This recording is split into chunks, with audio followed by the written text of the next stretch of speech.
ৰাহুল গান্ধী য'ত আহিছে তাতে বেয়া হৈছে। কালি প্ৰিয়ংকা গান্ধী ডাঙৰীয়া য'ত আহিলে মানুহ একেবাৰে নহ'ল, ফ্লপ শ্ব' হ'ল, উল্টাই কংগ্ৰেছৰ বেয়া হ'ল বা তেওঁলোকৰ মহাজোঁটৰ বেয়া হ'ল। LOP বিৰোধী দলৰ দলপতিৰ সমষ্টিত মাত্ৰ 2,000 মানুহ, বাকী দুখন সভাত প্ৰিয়ংকা গান্ধীৰ 5,000 মানুহ, অতি কমেও 25,000 হ'ব লাগিছিল।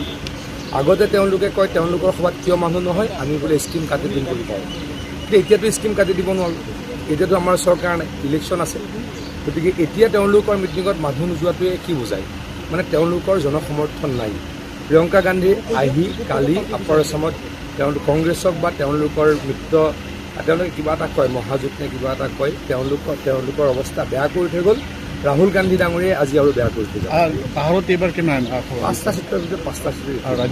সেইদিনাখন আমৰিলৈকে গৈছিলোঁ, আজি ইয়াতো দেখিছোঁ, কালি ইয়াতো লগ পাইছোঁ কাৰ্যকৰ্তাসকলক। বহুত ব্যক্তিয়ে ইতিমধ্যে কংগ্ৰেছ আৰু APSC এৰি BJPত ইতিমধ্যে যোগদান কৰিছে। আপোনালোকে দেখি আছে ডিষ্ট্ৰিক্ট কংগ্ৰেছত 2খন জিলাত মানুহ নাইকিয়া হৈ গৈছে। গতিকে আমি নিশ্চিতভাৱে ক'ব পাৰোঁ যে 5টা সমষ্টিৰ ভিতৰত 5টা সমষ্টি জিকিব।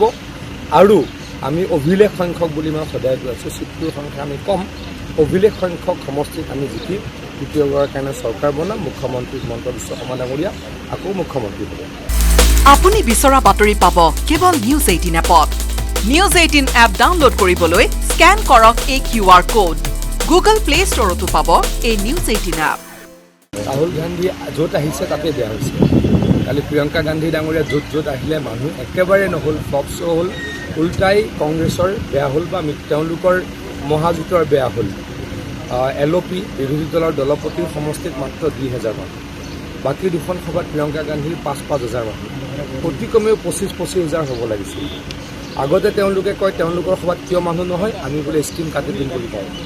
এতিয়াতো স্কিম কাটি দিব নোৱাৰোঁ, এতিয়াতো আমাৰ চৰকাৰ নাই, ইলেকশ্যন আছে। গতিকে এতিয়া তেওঁলোকৰ মিটিঙত মানুহ নোযোৱাটোৱে কি বুজায়, মানে তেওঁলোকৰ জনসমৰ্থন নাই। প্ৰিয়ংকা গান্ধী আহি কালি আপাৰ আছামত কংগ্ৰেছক বা তেওঁলোকৰ মিত্ৰ তেওঁলোকে কিবা এটা কয়, মহাজোঁট নে কিবা এটা কয়, তেওঁলোকৰ অৱস্থা বেয়া কৰি থৈ গ'ল। ৰাহুল গান্ধী ডাঙৰীয়াই আজি আৰু বেয়া কৰি থৈ গ'ল। পাহাৰত এইবাৰ কিমান? 5টা চিটৰ ভিতৰত 5টা চিট। সেইদিনাখন আমৰিলৈকে গৈছিলোঁ, আজি ইয়াতো দেখিছোঁ, কালি ইয়াতো লগ পাইছোঁ কাৰ্যকৰ্তাসকলক। বহুত ব্যক্তিয়ে ইতিমধ্যে কংগ্ৰেছ আৰু APSC এৰি BJPত ইতিমধ্যে যোগদান কৰিছে। আপোনালোকে দেখি আছে ডিষ্ট্ৰিক্ট কংগ্ৰেছত 2খন জিলাত মানুহ নাইকিয়া হৈ গৈছে। গতিকে আমি নিশ্চিতভাৱে ক'ব পাৰোঁ যে 5টা সমষ্টিৰ ভিতৰত 5টা সমষ্টি জিকিব। আৰু আমি অভিলেখ সংখ্যক বুলি মই সদায় কৈ আছোঁ, চিটটোৰ সংখ্যা আমি কম, অভিলেখ সংখ্যক সমষ্টিত আমি জিকি দ্বিতীয়বাৰৰ কাৰণে চৰকাৰ বনাম। মুখ্যমন্ত্ৰী হিমন্ত বিশ্ব শৰ্মা ডাঙৰীয়া আকৌ মুখ্যমন্ত্ৰী হ'ব। আপুনি বিচৰা বাতৰি পাব কেৱল নিউজ 18 এপত। নিউজ 18 এপ ডাউনলোড কৰিবলৈ স্কেন কৰক এই QR কোড। গুগল প্লে ষ্টৰতো পাব এই নিউজ 18 এপ।